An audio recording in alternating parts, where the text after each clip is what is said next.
दोस्तों नमस्कार, राम राम, वंदे मातरम, जय भारत। मैं आपका दोस्त योगी बोल रहा हूँ और आप मेरा चैनल देख रहे हैं द योगी वाणी।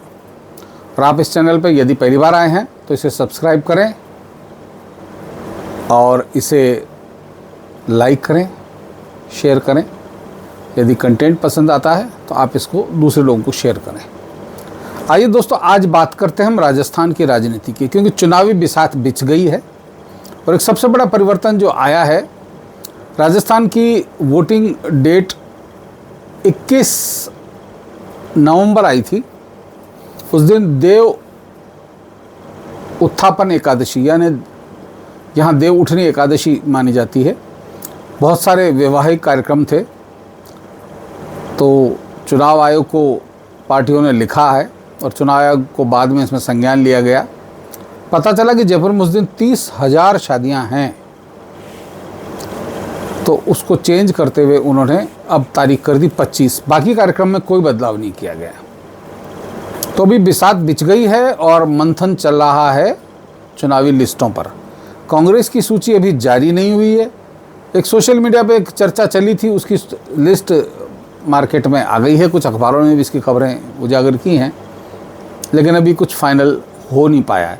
हालांकि राजस्थान के मुख्यमंत्री कह रहे हैं कि जो जीते हुए एमएलए उनको तो टिकट देना ही पड़ेगा। और उधर बीजेपी ने 48 लोगों की लिस्ट जो जारी कर दी, उसमें 7 एमपी उन्होंने अपने मैदान में उतार दिए हैं।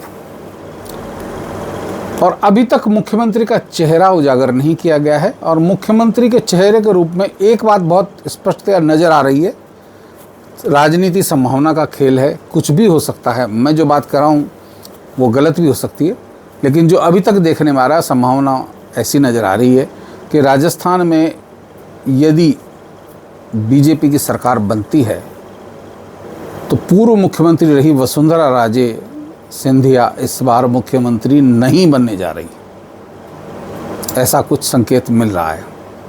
और 2013 से ही वसुंधरा जी नरेंद्र मोदी जी के खिलाफत में ही लगी रही तकरीबन। हालांकि पार्टी में रहने के कारण इतनी खिलाफत नहीं कर पाई, लेकिन उनको लगा कि मेरे बराबर या मेरे से जूनियर समझ लीजिए राजनीति में, वो मुख्यमंत्री से प्रधानमंत्री तक पहुंच गए, उनको कोई इसका कद नहीं मिला। पिछली बार भी उन्होंने ब्लैकमेल करने की कोशिश की। 2013 के बाद जब राजस्थान में कांग्रेस की सरकार हटके उसके बाद दोबारा जब चुनाव हुआ, वसुंधरा जी उस समय थी, उनको हटाने की बहुत कोशिश की गई, क्योंकि 2018 में जब चुनाव हुआ राजस्थान का, तो वसुंधरा जी बहुत सी सीटें अपने आदमियों को टिकट दिलाने के लिए अड़ गई और केंद्रीय नेतृत्व की, जिनमें अमित शाह और नरेंद्र मोदी जी थे, उनकी चलने नहीं दी गई। इस कारण यहाँ चुनाव के समीकरण पलट गए और जो आम जुमला उन दिनों चला था, मोदी तुझसे बैर नहीं, वसुंधरा तेरी खैर नहीं, इसका नतीजा ये हुआ कि वसुंधरा राजे यहाँ से चुनाव, मतलब बीजेपी यहाँ से चुनाव हार गई और वसुंधरा राजे का मुख्यमंत्री बनने का ख्वाब ख़त्म हो गया और गहलोत साहब आ गए। वो एक कहानी है, वो अलग बात है। लेकिन अब बात करें वसुंधरा राजे जी की, वो क्यों, मेरी व्यक्तिगत राय और मेरा जो सुना हुआ देखा हुआ परसेप्शन है उसके आधार पर बता रहा हूँ कि वसुंधरा राजे और अशोक गहलोत में कोई बहुत ज़्यादा फ़र्क नहीं है। जितने ज़्यादा ये धर्मनिरपेक्ष अशोक गहलोत हैं, उससे ज़्यादा धर्मनिरपेक्ष वसुंधरा राजे हैं। और इस समय देश को थोड़ा सा धर्मनिरपेक्ष की बजाय हिंदू धर्म के प्रति जागृत नेतृत्व की ज़रूरत है। हिंदू धर्म सबको समाहित कर लेता है। धर्मनिरपेक्ष होकर आप किसी विशेष समाज का भला नहीं कर सकते। मोदी जी की जितनी योजनाएं समाज के हर तबके तक पहुंच रही हैं, योगी जी की जितनी योजनाएं समाज के हर तबके तक पहुंच रही हैं। कोई विशेष वर्ग के दुश्मन नहीं है वो। उनके सामने चाहे कानपुर के दुबे जी हो, जो माफिया थे, डॉन थे, अतीक अहमद हो, उन्होंने बराबर भेदभाव, मतलब भेदभाव नहीं किया, बराबर ट्रीटमेंट किया उन लोगों का। लेकिन वसुंधरा जी के राज में मेरे को खुद को, मेरा एक एक्सपीरियंस है, जब वसुंधरा जी का राज्य था, शायद 2017 या 16 की बात थी, 17 के आसपास की बात थी। शहर में मुस्लिम इलाके में एक रिक्शा चालक के चलते कुछ झगड़ा हुआ और एक युवक की मृत्यु हो गई। उसके बाद मुस्लिम संप्रदाय, मान लें एक अल्पसंख्यक संप्रदाय, पूरा इकट्ठा हो गया और इकट्ठा होकर उसने थाने को घेर लिया और कर्फ्यू लगाना पड़ा।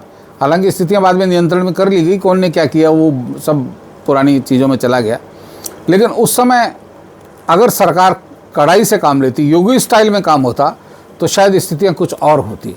तो इस तरह की सरकार के नेतृत्व करने वाली, जिनको महारानी नाम से जाना जाता है, चूँकि वो ग्वालियर घराने की पुत्री है और धौलपुर में उनकी शादी हुई, तो महारानी का तमगा उनको रहा। तो उनके शासन में जो दूसरा शासनकाल उनका गुजरा, उन्होंने अपने महारानी पने का पूरा सबूत दिखाया और उनके सारे काम अलग अलग लोगों में बटे हुए थे। यूनुस खान जो मंत्री हुआ करते थे उनके मंत्रिमंडल में, उनके कारण बहुत सारे काम, मतलब उनके जरिए ही बहुत सारे काम होते थे। तो ये देख लीजिए कैसा धर्मनिरपेक्ष चेहरा था। राजस्थान को धर्मनिरपेक्ष चेहरे की मेरे मायने में कोई ज़रूरत नहीं है। यहाँ योगी आदित्यनाथ जैसा, एक हेमंत बिश्व शर्मा जैसा एक शासक चाहिए प्रदेश को, क्योंकि अब बहुत अराजक स्थितियाँ इस समय हैं। बहु बेटियाँ सुरक्षित नहीं हैं, यहाँ स्थिति बहुत विकट है।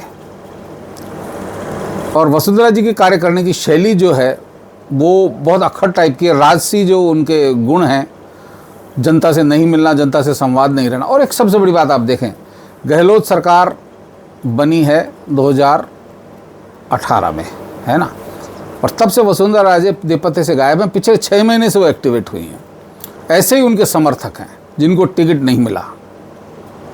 राजपाल सिंह शेखावत एक समय आरएसएस के प्रमुख रहे, रज्जू भैया के दामाद हैं। वो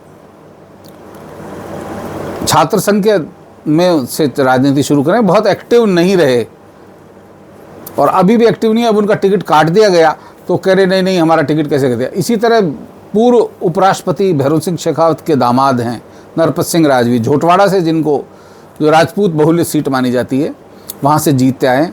हालांकि एक बार जीतने के लाले बढ़ गए तो उस समय उपराष्ट्रपति भैरों सिंह शेखावत ने अपनी पगड़ी दाव पे लगा दी थी, तब राजवी जीत पाए थे। अब उस जगह जयपुर घराने की युवरानी कह दीजिए आजकल, दिया कुमारी को टिकट दिया गया। दिया कुमारी राजसमंद से सांसद हैं और दिया कुमारी को भविष्य में मुख्यमंत्री की तरह भी देखा जा रहा है।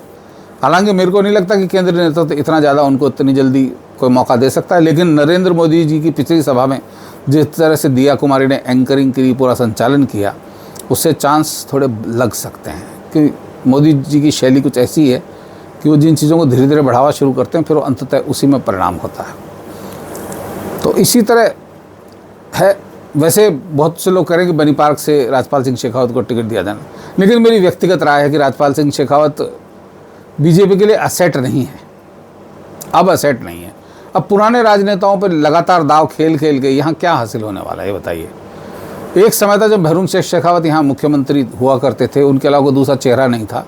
अचानक वसुंधरा राजे सिंधिया को केंद्र में मंत्री थी अटल बिहारी वाजपेयी की सरकार के टाइम, उनको यहाँ लाके मुख्यमंत्री का चेहरा बनाया गया और उस चुनाव को बीजेपी ने जीता। नए चेहरे पे जनता भरोसा ज़्यादा करती है, ये ध्यान रखिए। तो नया चेहरा अगर बीजेपी राजस्थान में लाएगी तो बीजेपी के चांस अच्छी जीत के हैं, ये फुल जीत के, बहुमत वाली जीत के हो जाएंगे, मेरा मानना है।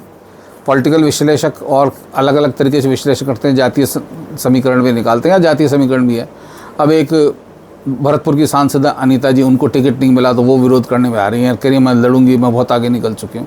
लड़िए, चुनाव लड़ना सबके लिए आसान नहीं है, क्योंकि वोट तो यहाँ बीजेपी को नरेंद्र मोदी के चेहरे पे ही मिलते हैं। राज्य में कुछ स्थितियाँ अलग होती हैं, लोकल मुद्दे भी असर डालते हैं, लेकिन अब नरेंद्र मोदी का कद इतना ज़्यादा बढ़ गया है कि उनके आगे दूसरे का खड़ा होना बहुत मुश्किल काम है। तो ये कुछ सीटों की बड़ी विवेचना करिए, जो मेरे को यहाँ जयपुर से रिलेटेड मैं कुछ बता रहा हूँ। अभी 48 सीटों में बहुत जगह भी है जहाँ अभी चल रहा है, विरोध भी चल रहा है, किसी को मनाया भी जा रहा है, किसी को और भी कुछ किया जा रहा है। जिसको टिकट मिल गया वो कह रहा है कि नहीं उनको मना लेंगे। तो इस तरह के काम चल रहे हैं। राजस्थान में बीजेपी की जीत तकरीबन तय है।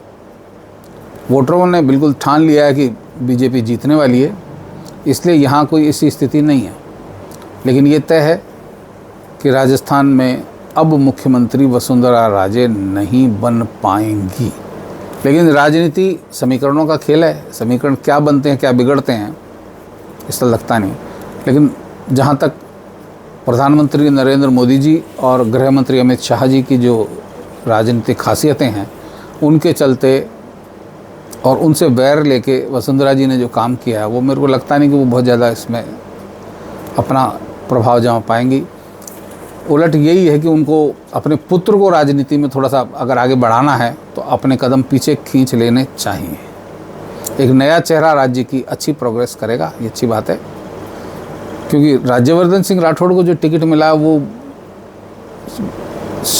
राजपाल सिंह शेखावत की जगह मिला है। और राज्यवर्धन सिंह राठौड़ जयपुर ग्रामीण से सांसद हैं, बड़े ऊर्जावान हैं और खेल खिलाड़ी में तो रह ही चुके हों।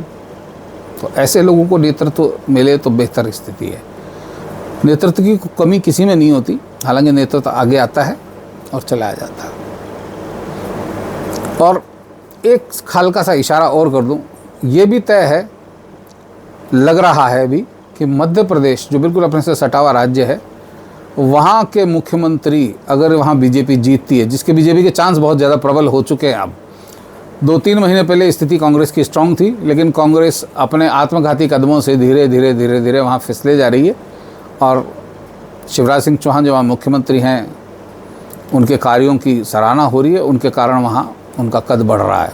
लेकिन फिर भी वहाँ इस बार ग्वालियर राजघराने के और इस समय वर्तमान में केंद्रीय मंत्रिमंडल के सदस्य ज्योतिरादित्य सिंधिया के मुख्यमंत्री बनने के आसार बहुत ज़्यादा हैं। तो ये 2 राज्यों की एक मैंने फौरी जानकारी आपको थोड़ी सी दी है। अब सीट वाइज भी हम इनका थोड़ा सा विश्लेषण करने के प्रयास करेंगे कुछ आगामी कड़ियों में। आज के लिए इतना ही। जय हिंद, जय भारत, वंदे मातरम, जय श्री राम।